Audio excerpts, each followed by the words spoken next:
Now let's begin this conversation first taking a quote from Christopher Dodd, who was a former U.S. Senator. He once said, "When the public's right to know is threatened and when the rights of free speech and free press are at risk, all of the other liberties we hold dear are endangered." Absolutely spot on. My next quote will be from Hugo Black, who was also a former U.S. Senator. He once said, "Paramount among the responsibilities of a free press is the duty to prevent any part of the government from deceiving the people and sending them off to distant lands to die of foreign fevers and foreign shot and shell."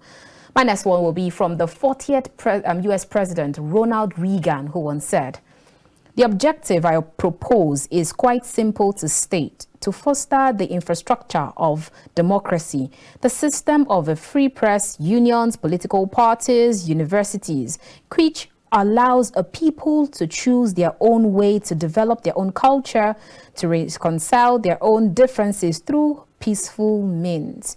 Okay, and this one from Robert Kennedy, who was an anti-vaccine activist, he once said, and a politician too, said, "No one needs to tell me about the importance of free press in a democratic society or about the essential role of a newspaper can play in its community." Tom Stoppard said, "A free press needs to be a respected press." And I agree with that one. Now, if you're just joining us for the first time, I'm sure you're wondering why I'm taking this quote. But if you're already a constant viewer, you know that anytime we take this quote, we already delve in straight into our conversation for today. Very warm greetings and welcome to The Conversation. We're reaching you from KAFTAN's television studio here, the nation's capital, Abuja. I'm Annabelle Oji.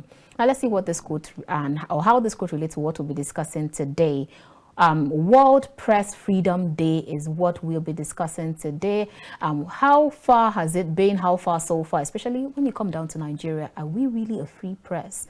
Okay, so the theme for this year's Press Freedom Day is a press for the planet. Journalism in the face of the environmental crisis. So look at all of the crisis that has been going forth both in Israel, Hamas, you go to Ukraine or Russia, or even the mass stabbing or the mass shooting. Or even if you have to come back here in Nigeria, 10 years after, Chibok girls, some of them are still at the abductor's net. And yet we still hear people say that the press are not they are not telling us the real truth, what is happening. But then I'm always of the opinion that if the press have to tell you all that is happening, especially with regards to insecurity, I don't know if your mind can take it at all. My guest on the show today, I have two guests. My first guest is Abdulwaheed Odusile, who is MD, CEO of KAFTAN Television. He is also the former president of NUG. Great to have you on the show today again, sir. Good morning. Good morning. All right, I have my next guest. He is Dr. Mefor, who is more like a family to KAFTAN, and he is also a researcher, a policy analyst. He's everything plus more. Welcome, Dr. Mefor. Thank you. Thank you for hosting us. Most definitely. And happy, Press Day, right? Yeah. I think sounds so awkward. Yeah. All right, so now let's go straight, because this conversation concerns all of us seated here. Especially, it really touches us. Now, let's talk about Press Freedom Day. We'll start with you, Dr. Mefor, because I hear you say it actually sounds awkward to say Happy Press Freedom Day, because in Nigeria we're always happy about everything. It's yes. Happy Sunday, Happy Friday, Happy Today, and all. Happy New Month. Happy New Month. Happy May Day. But this one now is sounding one kind. So sounds. So I'm going to ask you, why exactly, over the years, why do we always have to bring out this particular day, May 3rd, to commemorate, join the rest of the world to commemorate World Press Freedom Day? Is it all about commemoration, the conferences, the symposiums that are set aside, or why exactly do we have to set aside this day, though? Well, you see, the world, UN particularly, tries to set aside specific days to mark specific events. And it's essentially for one reason, to can make a symbolic presentation and reminder to the world that this is important, especially for those who may have forgotten, and for those who may remember but may not have taken the event as seriously as they should. Okay. This is essentially the reason why you have to set out the day. And specifically for World Press Freedom Day. You know, Nigeria as a country is tending towards what you may call hard colonial heritage. We are a colonial product of Britain. And Britain is a democratic country. Nigeria has been trying from independence to be and remain a democratic country. So even when we had the military interagonums, you find that pressure from all the democratic institutions within Nigeria pushing, asking, when do we return to democracy?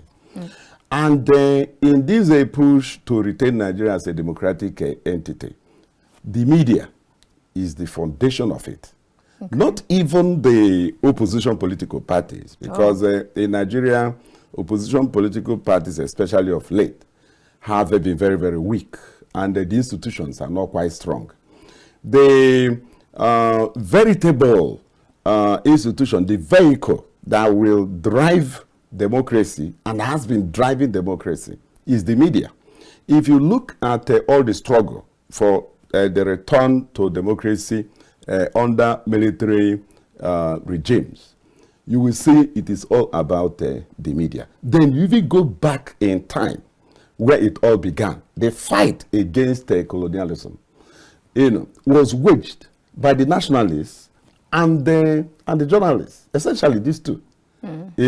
These were the two that fought the battle. The nationalists, when the departing colonial Britain left, assumed leadership position, and of course those who were not directly in leadership became opposition, and the media remains the remaining institution that is there to keep democracy in check. So overall, you can see why it is important to remind the world, especially the free world. Because when you talk about the free press, you're talking about the free media, you are talking about free society, you're talking about the free world, essentially the democratic world. This is very fundamental. So the last for me there is the reminder is necessary. Okay. And Nigeria has to take it seriously. And I don't think we are taking it as seriously as we should. And I believe we'll come to that in the course of the conversation. Okay, so now we already, like you stated that the media is like the driver of democracy.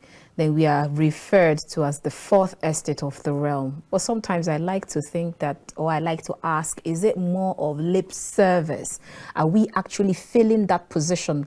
Bring it back home to Nigeria. Are we actually filling that position of being the fourth estate of the realm? If you look at all that has been happening, let's leave the violent part first. I remember what a particular video I was watching yesterday of a journalist who was asking the Minister of Works and how she was almost bullied or shushed. And it's this kind of things that you always get to see. So it's almost like we are forcing the politicians, or we are forcing the public officers, or we are trying to hold them accountable, but you're asking them the questions and it looks like you want to be, they almost want to embarrass you. Are we really do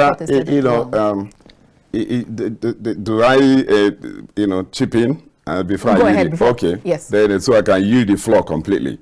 The Constitution names the press specifically as the fourth estate of the realm, and gave the press, or the media, if you like, a specific responsibility: hold the government accountable to the people.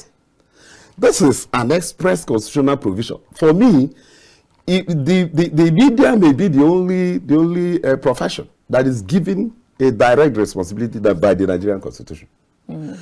this is huge. No, if you see from that perspective, no matter what the people say, remain on the forte that you are given this responsibility by the country, by the constitution, because Nigeria is a constitutional order. That said, the example you cited, I watched a bit of it, and the lady did what she should do. Right. She remained professional. Right. And that is all that is required of us. Remain professional. And if you remain professional, you will get the job done, and done well and in good time. But the problem has been that we have not been as professional as we ought to be. Generally speaking, we have witnessed invasion of charlatans, quacks, people who have no business with the profession, barging in and staking whatever. And they have helped to mess whatever we are doing up and reduce the reputation. And whenever integrity of anything is called into question, it begins to lose its value. So that is where our problem is coming from. And if you want to talk about recovery, that is where to anchor it. Okay. I will bring the same question to you, Odusile, because I know that you've always been in the media space, right, from the days of Concord, and then even though you later delved into politics to some extent. So I'm going to ask you as a politician now, not just a media person, that same question I asked Dr. Law Mefor. Now, let me rephrase the question. Does politicians, are they seeing journalists as, I'm trying to find the right word, are they seeing journalists as they're scared of these people or a threat? That's the word. Because if that same video, she was asking a good question and she was almost embarrassed or shushed, but thank God she actually remained professional and kept her confidence. She was not timid. So I'm sure a lot of politicians are looking for an express or leeway where by the time they are trying to shush you, you just remain hushed down. So are we a threat to politicians? The media in Nigeria is more of an endangered species now. And I'll blame us partly for that. But the issue about being a politician and what the politicians will look at. Was I really a politician? Maybe.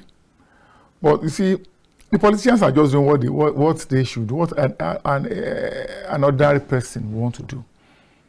When it's like a rabbit caught in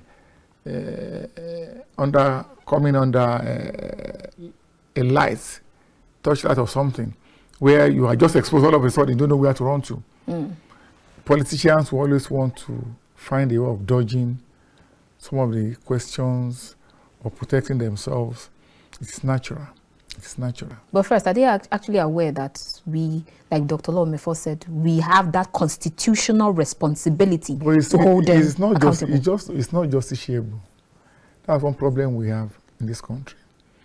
We cannot enforce that.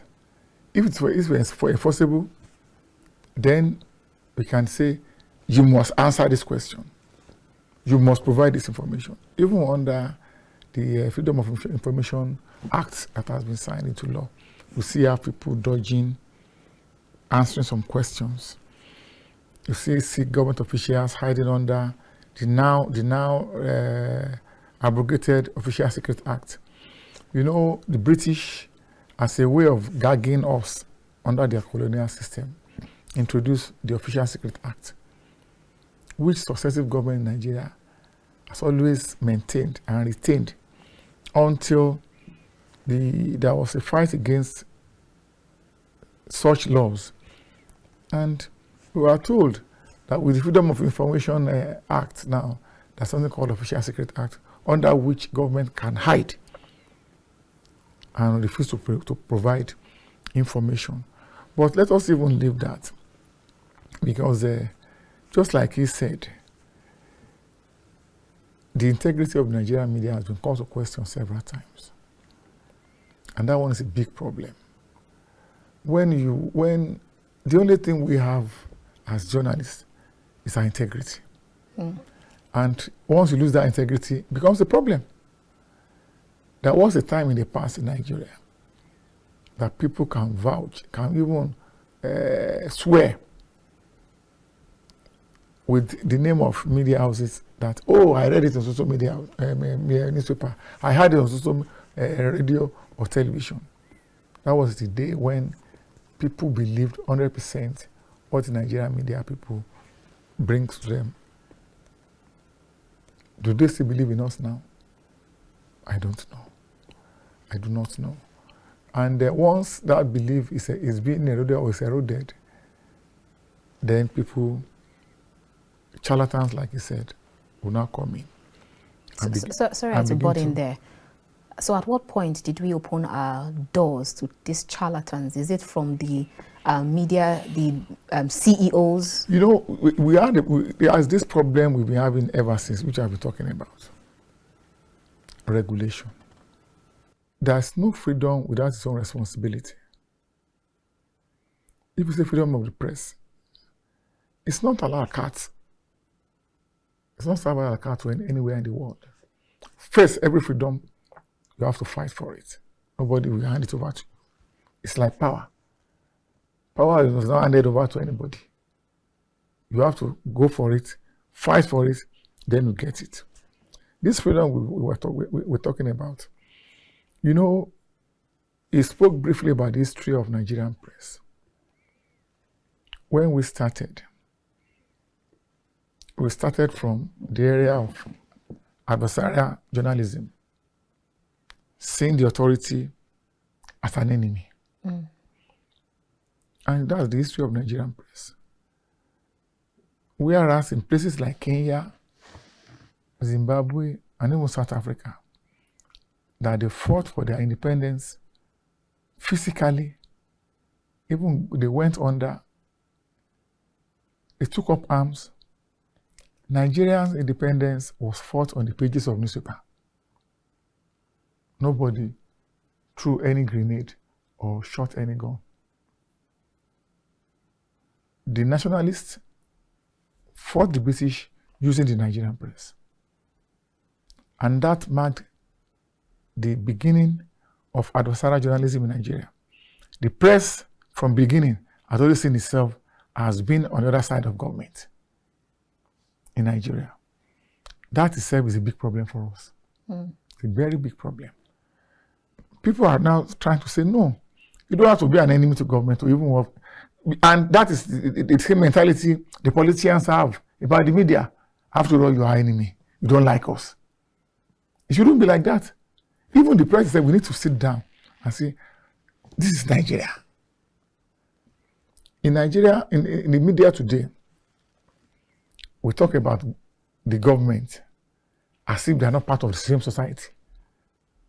I used to tell people when I said UJ president then, and when I became a commissioner for information, I always tell my colleagues, when you're talking about government, have you forgotten that this government is also part of society? So it just, government has its own interest, being in government. Others in the same society also have their own interest. Right. How do we match this interest? How do we reconcile this interest to serve the interest of Nigeria? Unfortunately, all these interests are being pursued independent of each other. The government believes it knows best.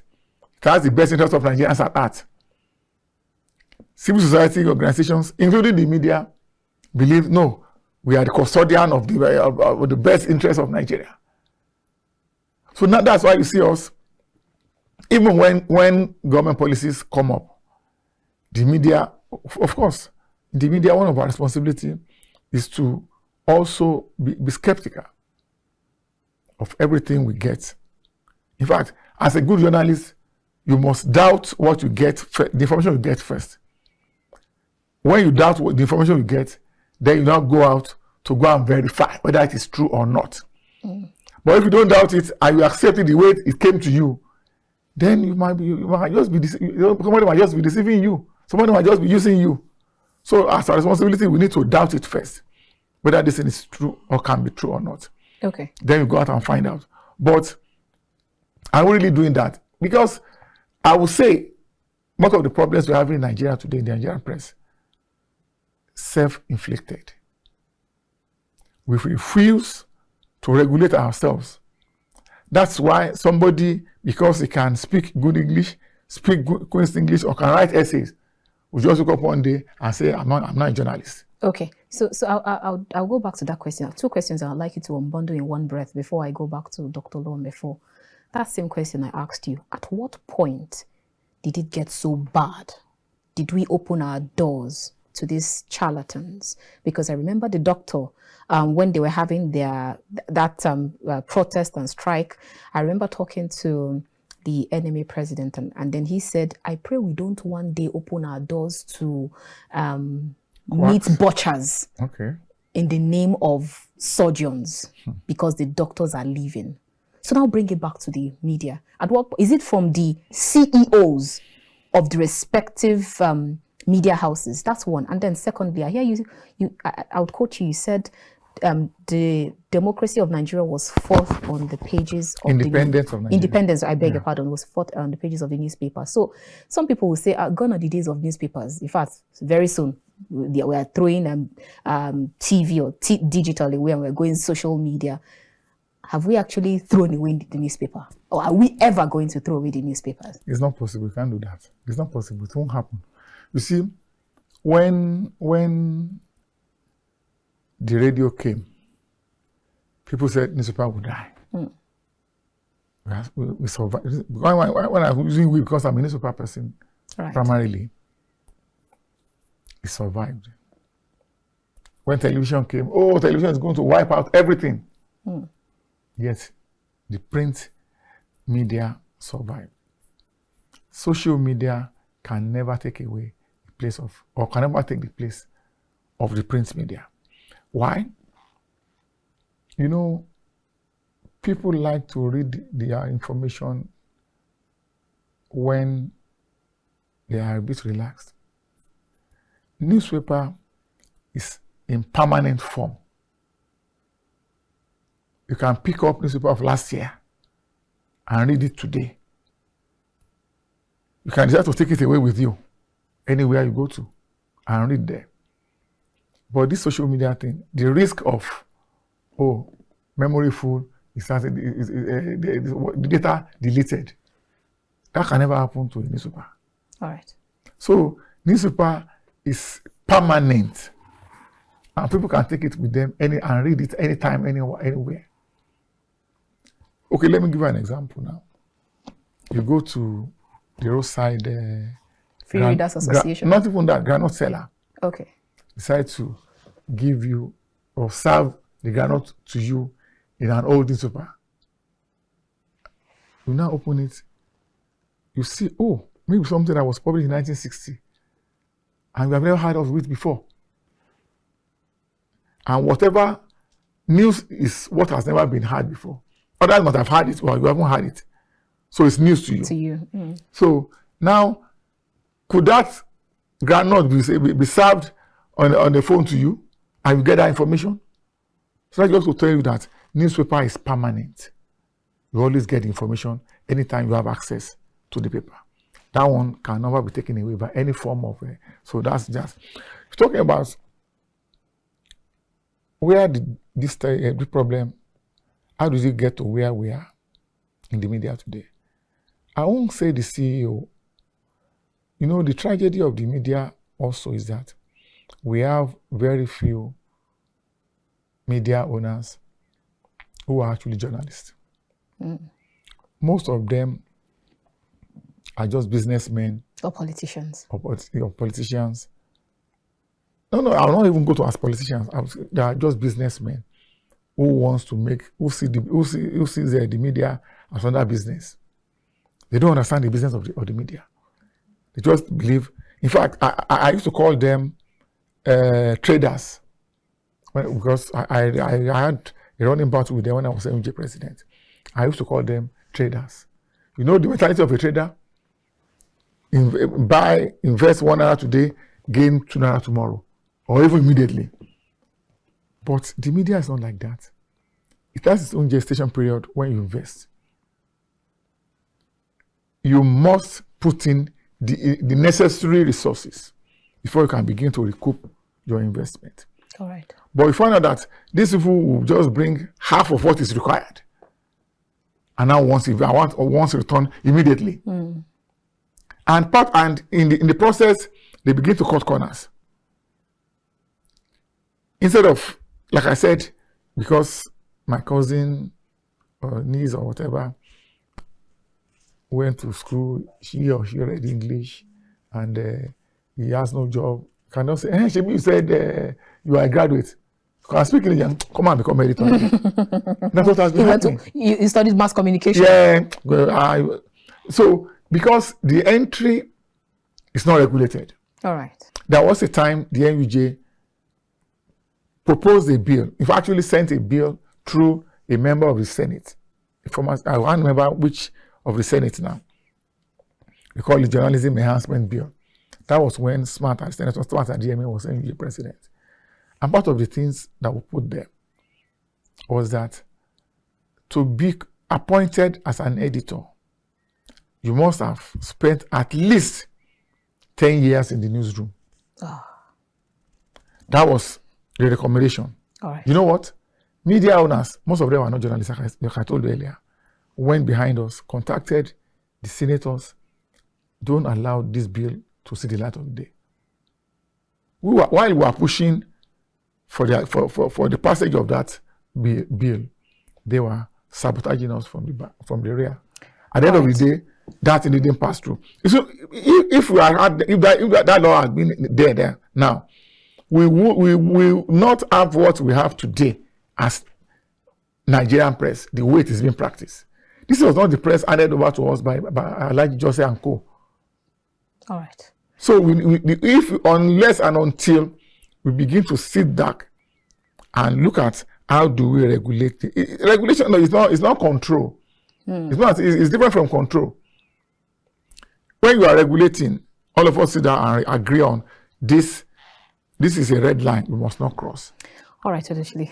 We actually do for a break, but before we go on that break, I'll come to you, Dr. Mefor, if you can help us in a few minutes. I hear Odusile say that the newspaper can never be taken away. You can never phase out the days of the newspaper. But then some other persons will tell you, ICT has come here to stay. We keep changing. It keeps you just see the dynamism in it.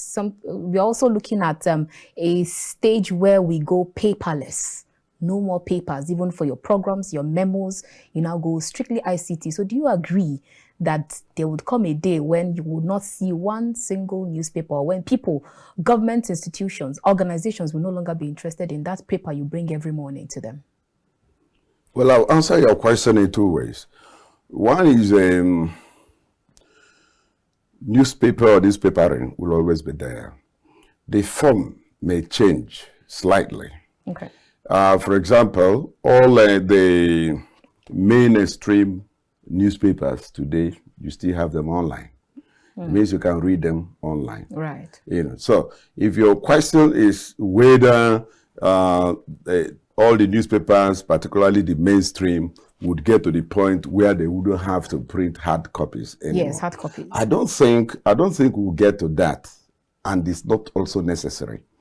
The print run may drop, and as it is dropping at the moment, but it will not go out completely. A newspaper that is printing 100,000, 200,000 before, maybe printing 20,000 now, because a lot more people are now reading the same newspaper online than read them hard copies. But there will always be that traditional core segment of the society that would still want hardcore.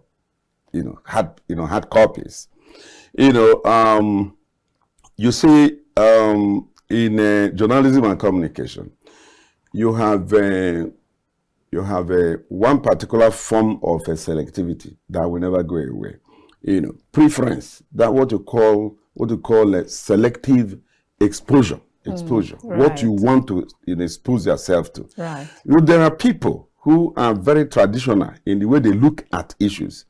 And if it is not hard copy, it's not the same thing as the newspaper they want to read. Their number may reduce, but I don't see that segment of society going away completely. And it's the same way you have such a core traditionalist preferring to read certain newspapers. Right. You know what to call selective exposure also. You know, when it gets to that, if it is not that particular newspaper, it's not the same thing as the newspaper like for if them. It's not Panadol, it'll be the same It's thing not as the same thing Panadol. as Panadol. So if you look at it from that perspective, I don't think we'll get to the point, at least not in the foreseeable future, where the print run will be unnecessary altogether. All right. We may print less, but we still have to print something, even for the records. Even for the records. Even for the records. Right. It's very, very important. Even because I hear you talk about paperlessness. Yes, it's that tendency. But you still, even in where you have e-governance, e-administration and all that, people still print out some hard copies, even for the file. Do you understand that? And like a president said, there is a reason for it. If your backup vanishes, that hard copy, unless fire burnt down the whole place, we cannot burn all the copies because all the copies can be kept in one particular place. There will always be something to fall back on. All right. You know, so that fear should not be over-entertained. All right. Clearly, there's more we can unbundle from this conversation with Dr. Mefor, our media consultant, and our very own CEO of KAFTAN Television, Abdulwaheed Odusile. And we'll definitely get right into it after this short break. Join us again.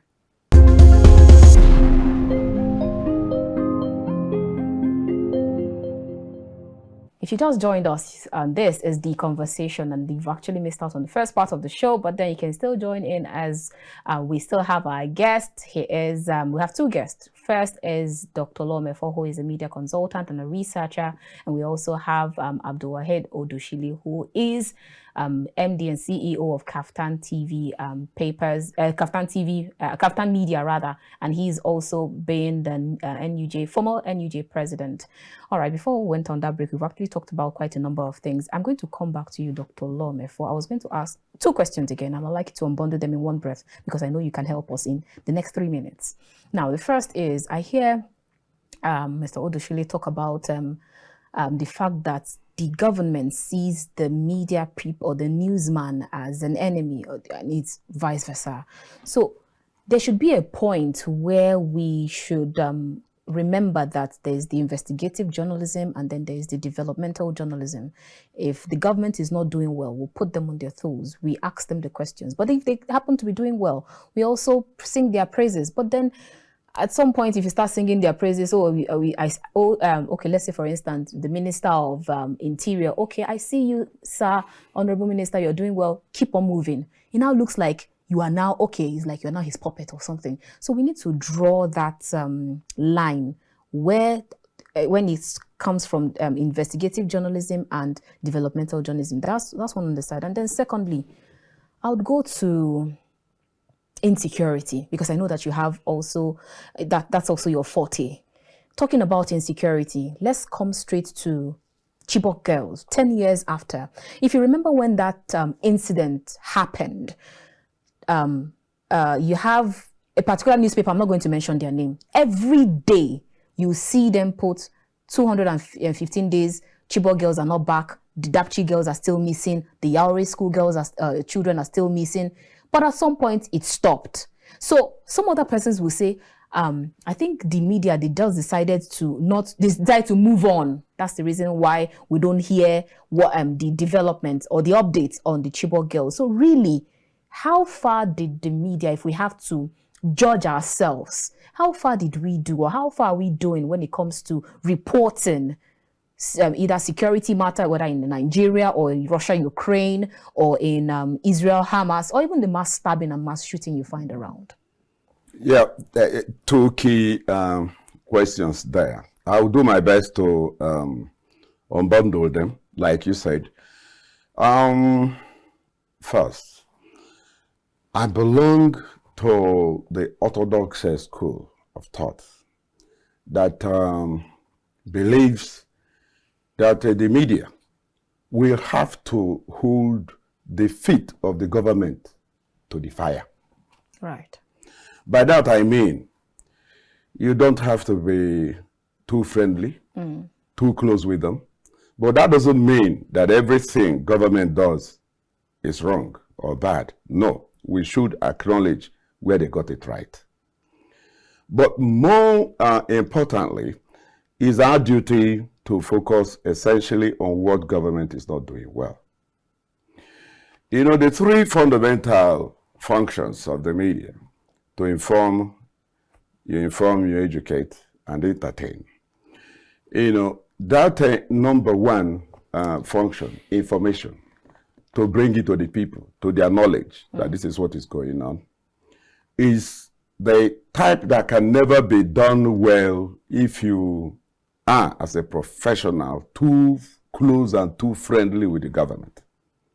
It means that they will begin to edit the kind of information you want to put out there. Something would happen, and government, some people died. Government will always edit the figure. Seriously, it's the duty of the professional to tell the truth. You don't need to inflate. But in practice, we have also seen that there are reasons why, like Roger said in his social contract theory, more than 200 years ago, he was saying that, look, that there are reasons why you have inequality. And when the state is under the control of a clique, whether you call it an oligarchy, you call it a democracy, or even an autocracy, to the extent of monarchy, the fact remains that those who are in charge of government and governance are supposed to be holding that position in trust on behalf of the people. But in practice, it's not so. When the state is captured by a clique or even by an individual, everything is about the person. They in practice, see themselves as the state. And this has led to what we call prebendalism, where the occupiers of government positions believe they have the right to appropriate the resources accruing to those positions. Right. It is the duty of the media to draw the line, to make sure that prebendalism doesn't happen. This is one level of the responsibility, and why you can't get too close. Getting too close to government is getting close enough to get the information you need. You've talked about investigative journalism, very key to what we are doing. But when you, it's just like the judge, particularly the judge, descending into the arena to mix up with the general public. By doing so, you are compromising your office, because you are, in fact, I remember the late Justice Nikki Toby made one statement I will never forget. He said, as judges, we have no friends amongst you. I don't know if you understand the meaning of journalism. Is like that. A journalist shouldn't, go out of his way to cut the friendship of people in power. Do your job professionally. That doesn't mean that you should be, you shouldn't be talking terms. No, it's not what I mean. Try to understand the perspective that the government should be held accountable to the people. What that means is that the government should be afraid of the people. Oh. Yes. And it is the journalists that will arm the people to be able to compel the government to do as the people would. So once government, those in power are able to remove the media, the people are left vulnerable. And that is what has happened to Nigeria. Right. Finally, how the hell did we get to where we are? It's very simple. You mentioned, you implicated one factor earlier, ownership. And the president also pointed out the fact that these owners, they are not professionals, so that they are not really bound by the ethics of the profession. Their own is investment. They want ROI, return on investment. They want their money now. And in wanting their money now, they go out of their way to compromise the ethics of the profession. They open the editors, the gatekeepers. They made them vulnerable because things the editor ordinarily would not allow to pass because of the interest of the owner. Do you understand that? You will see certain things make the front pages of the newspapers that wouldn't, going by the better judgment of the gatekeepers, wouldn't be there. But they are there because of Piper syndrome, who is paid. The owners. Do you get the problem? Right. So once even if the owner, like when Raymond Dobesi was around, you're a very close friend, he would always, you would see, he tries not to interfere with what the AIT and the Ray Power is doing. But again, the gatekeepers are also aware of the fact that Dobesi owns the place. So they have to carry his interests along. Do you get the point? So if you understand some of these problems, then you now bring in the issue of funding. How much does the editor himself receive? How regular is the salary? Do you understand that? And he has the politician that is ready to pay to suppress information, and the man has not been paid. Do you understand what I'm saying? Even ordinary reporters will go out there to cover news. In fact, I delivered a paper one place where the issue of brown envelope was debated, and I was expected to take a position. Should we take brown envelope? I told them, look, you can't, based on the ethics of our profession, take money to do your job. But I'm not against an organization or an individual appreciating, maybe fueling your car. But that's different from Kwa. It is different, because if it becomes brown envelope, it means that the reportage is tied to it. So what happens if I decide to make it a white envelope? Or another color envelope? No matter the color of the envelope, once you take the money, and the money is taken or was taken with a view to nuancing the information, the reportage, in a way and manner as to satisfy the interests of the news maker, then you have compromised the profession. All right. That is where our problem is coming from. All right. And maybe I should just drop as the last. You see, you can go on and on. You have problems of, we talked about quackery already, but even the training institutions in Nigeria, have they really been able to produce real professionals? Do you understand what I'm saying? What is the extent of retraining going on in the media houses, all around, KAFTAN, everywhere, retraining? Somebody has read journalism. Go to the banking sector. No bank in Nigeria will take you as a graduate of banking and finance and put you on the schedule without retraining you for upward of 3 to 6 months. Do we do it at least in the media? On the job. Yes, because they know that what you receive theoretically is what that kettle of fish from the practical realities of the profession. Do we do it in the journalism profession? Very little is done to that extent. Let me leave it off there. So quickly touch on the next one before we go to Odusile. Okay. Talking about reportage, security. Okay, no. See, in a sentence or two, right? In a sentence or two, I don't think that we have underreported what has happened as regards the impact of terrorism and banditry in Nigeria. We haven't. In fact, I recently delivered a paper based on what I called the symbiotic relationship between the media and terrorism. I believe that the media is even over-reporting. Yes, that's why. And the over-reporting and sensationalizing the reporting, because they want to drive traffic to their media. Do you understand what I'm saying? And that's precisely what the terrorists wants. The terrorists want, a kind of presentation to the public that is larger than life.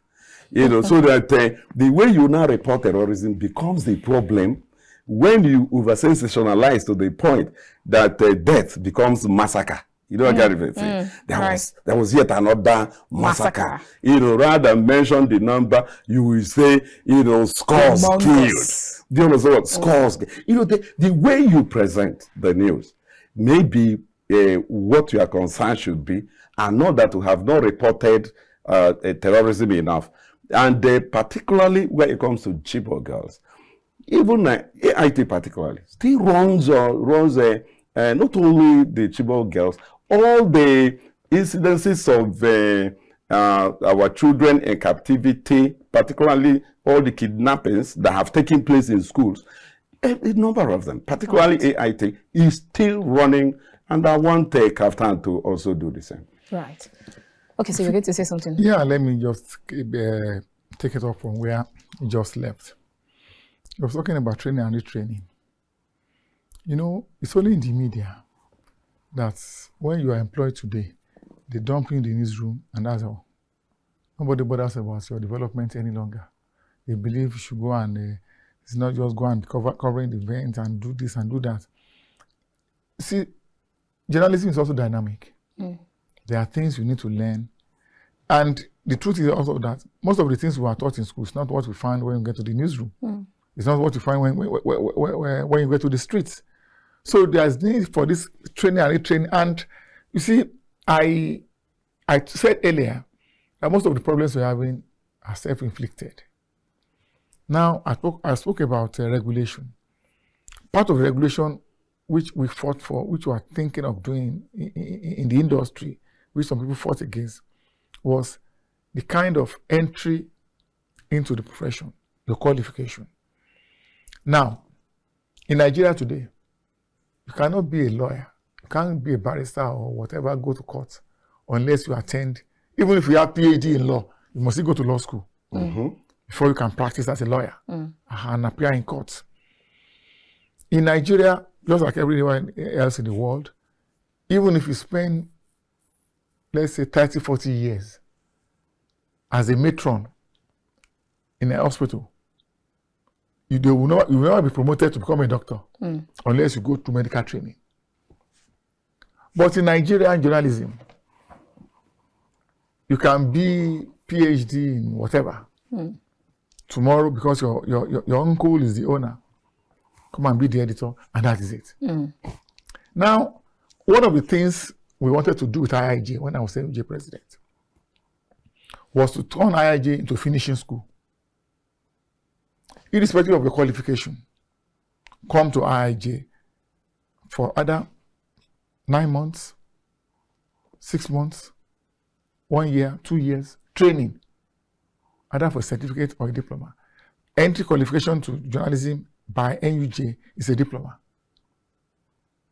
Now, how many of our people, apart from those probably who read mass communication, have a diploma and they are practicing in the media today?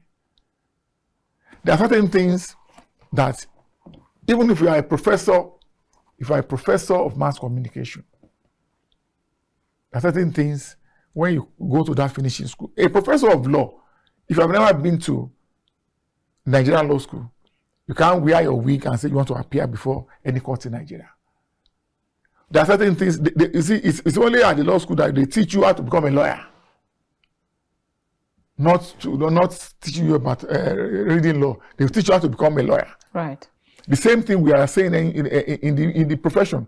Now let us have this finishing school. That irrespective of your qualification, come there and be trained, even if just for 1 year. They will teach you how to be a journalist. All right. That's one. Two, they were being friendly with the government and whatever. I used to think and argue along that line. Oh, don't be too close, whatever. With my brief stint in politics and in government, honestly, I don't mean to hurt anybody or to insult anybody with this.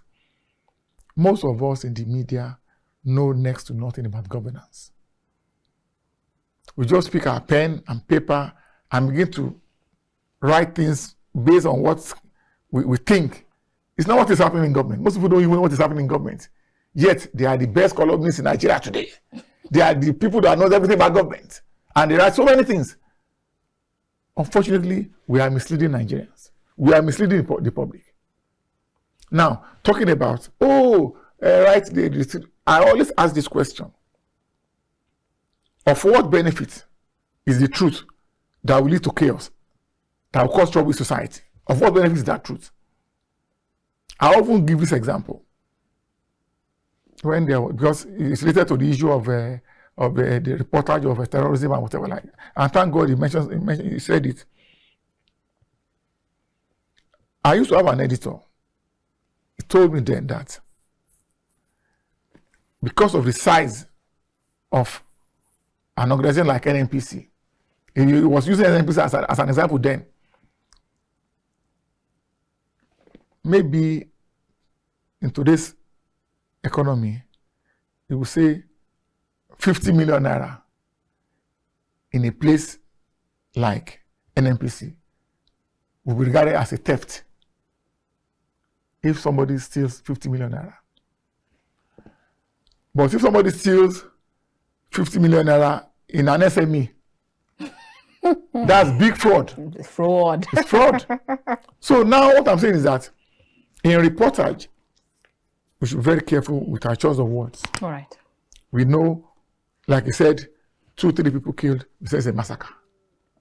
Scores. Scores killed. So no, that everything. Now,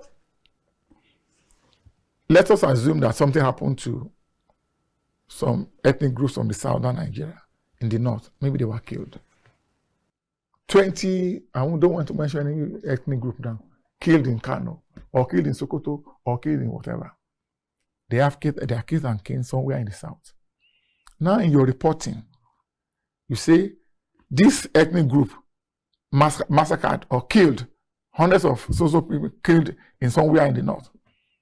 There are Northerners living where those people are also from. Mm. And the tendency for reprisal killing will be there. Mm. Now in your reporting, you have to ask yourself, if I put out these figures or use this ethnic group as part of my headline, will it not lead to reprisal killing where those people from those ethnic groups are also living, are also residing? That is where responsibility comes in. All right. As a Nigerian. Sorry, I had to butt in. Our time is fast spent and we have a lot to talk about. But then taking a cue from where you landed, especially because I know that you've also been on the editorial board, you've also write stories and all. Talking about the journalists now personally, especially when those who report terrorism, who are always on the field with regards to how terrorism take place and all, and they're sending their reportage. Now, if he talked about sensationalism. Now, if I have to write a story about what I see on the field, how it happened, if I go to cover, for instance, Sambisa Forest, and I see things that are the way they happen, and I'm told that you need to inform, you need to educate, but then you also stated that what is the essence of reportage when it will do the public no harm. Now, if I have to say it the way it is, it means it will cause harm. But then I have to be very careful with the way I say it. But then I'm still also thinking about my own mental health because I'm saying these things, but I don't want to let it out there. So how do I take care of myself personally, my own mental health for what I've seen before I even let out that information? That's one on this. And then secondly, if you can help us in 2 minutes, very, very quickly. We see all that, how journalists have been whisked away. If you start, every day you keep hearing of stories since last year. I can count how many at the tip of my finger. You hear of the Channels TV guy that was taken away recently. That's Robert. And then you also hear of this recent one that even happened. That's the first newspaper reporter, Shegun, who was taken away. And then it keeps happening every time. And then they tell you that it's because they wrote one story and then they were just whisked away and they don't know where they were taken to. How do we stop this? I hear NUJ say they are reporting this case to the ombudsman. Is that even putting the right foot forward? Let me answer the first one. You talking about mental health or whatever. First, security is first and foremost your responsibility. Your own security. It's your responsibility. Secondly, you also need to know to what extent you can accommodate some of these things. at times when you watch television, most of these foreign television stations, when they are bringing some visuals, they will say, Viewer discretion. Viewer discretion is required, because you might find some things that you don't like. So when you go out there, you should be able to draw a limit or draw a line. This one is, I can't take this. That is your own personal decision. It's like your responsibility. You should know what is reasonable, what you should do. Even in giving out information, you must do it responsibly to determine, because that's why they call us gatekeepers. If you allow everything cross the gate, there will be a problem. Even, you see, too much information itself is even dangerous. So that's why we stay at the gate. We determine what crosses to the other side. All right. So we need, as journalists, it's a lot of responsibility. Let me give one example. The pro-Palestinian demonstration, most university campuses in the US. Yesterday at Columbia University, the police, FBI and others stormed the campus and dispersed the protesters. Overnight, before the group again, they have occupied that place, so nobody could come in. Now, if you look at the direction of reportage, it's from the point of view of the American government. They want to preserve their own society. They want to preserve their own democracy as been the best. If in any third world country, the police had stormed a student protest, it will have been reported in a different way by the Western media. That is nationalism. In Nigeria, we must determine, first and foremost, what we want in Nigeria. Like I always tell our colleagues, we are called Nigerian journalists today because there's a country called Nigeria. The moment you write your paper, use your pen or your microphone to write or talk Nigeria out of existence, nobody call you Nigerian journalists again because there was no Nigeria. All right. These people are fighting for the preservation of the American culture and democracy. I need you to talk about the second one. Our time is fast spent. We need to go. Just remind, I'm a symptom. Talking about those that have been whisked away. Yes. How do we stop this? It's unfortunate. It's unfortunate that we are going back to the era of Gestapo style in the security, the way they deal with journalists. When you have problems with any journalist, it's not arrest is first thing. Okay. You know, the DSS said, oh, they didn't know that the ombudsman exists, that they would have reported that one is a lame excuse. Because why are they DSS if they don't know what others don't know? They're supposed to know. That's why there is a discrete security organization. That's one. Two, the one that bothers me, when coming to the studio that I was thinking about, I read something about the First Nation, First News reporter, Latunji, and his so-called confession that he got the information, or his so-called apology to the Chief of Staff to the President. I read somewhere that he actually told the DSS people that he mentioned the name of another colleague that gave him the story and told him to go ahead and use, and that he was sure the thing was right, that he will use the story against the Chief of Staff to the President. And I asked myself, we talk about investigative journalism. You know, I said earlier that every information you get, you must doubt it first. Then you go and research to know whether it's true or false. Why would an editor or a journalist? Because your source of information is another journalist. You accept it, hook, line, and sinker, and you publish. Why did the journalists use it? And that's what they can from, right? It never turned out to be false. So these are the part of the things that in Nigeria we have. I don't want to use the word because I don't want to be accused of being disrespectful. But most of this, we have some baby editors that have not grown up to that. You see, they don't have enough experience to even be an editor, yet they are occupying that seat. Because how can you, because somebody gave you a story, it's because your colleague, you trusted him, and not published without verifying. Even if you say this is the, did you ask for the documents? I'm not blaming the person. I'm just saying it's part of the problem we're having in journalism in Nigeria today. Too many rookie editors that don't know anything are taking vital decisions about information management. And when it gets out there, the people believe us. I heard it on social radio, on social television, I read it on social paper. Whereas the person who is informing you himself is not properly informed. All right, let's get your last word, Dr. Lome, for especially to journalists out there commemorating World Press Freedom Day. Well, I will tell my professional colleagues and friends just one thing. I'm reminding them of the golden rule of the profession. Whenever you are in doubt, leave out. That's what the president is saying.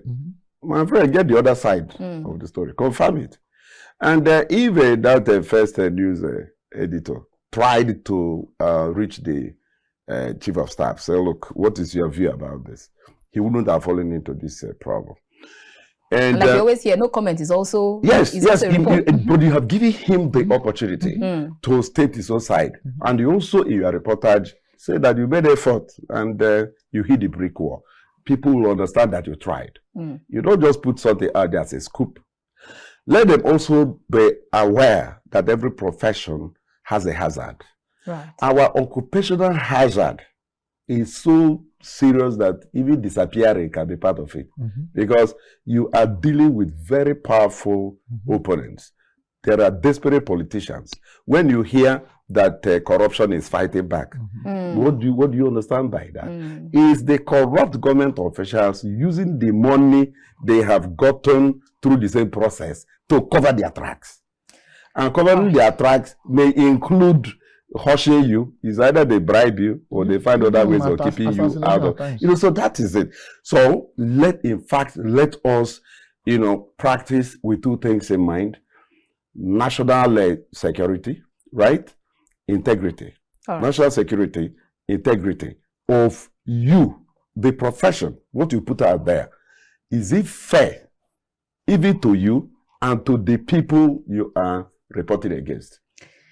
Dr. Lome, for media consultant and researcher, it's been a wonderful time having this conversation with you. Thank you so much for sharing your time. The pleasure is always mine. And Abdulwaheed Odusile, CEO, KAFTAN Media, it's been a wonderful time having this time with you. Nice being on your program. Likewise. All right, that's where we end this conversation for today. It's been a wonderful time here on The Conversation. I'm sure you must have been rightly educated, entertained, and informed. Thank you so much for tuning in. To all of my fellow newsmen and journalists, reporters, everywhere you are, we say happy happy World Press Freedom Day. Remember every word they say. Remember the golden rule. Remember to have integrity. I will see you next time. From the nation's capital, Abuja, I am Annabel Oji. God bless you and yours, and God bless the Federal Republic of Nigeria.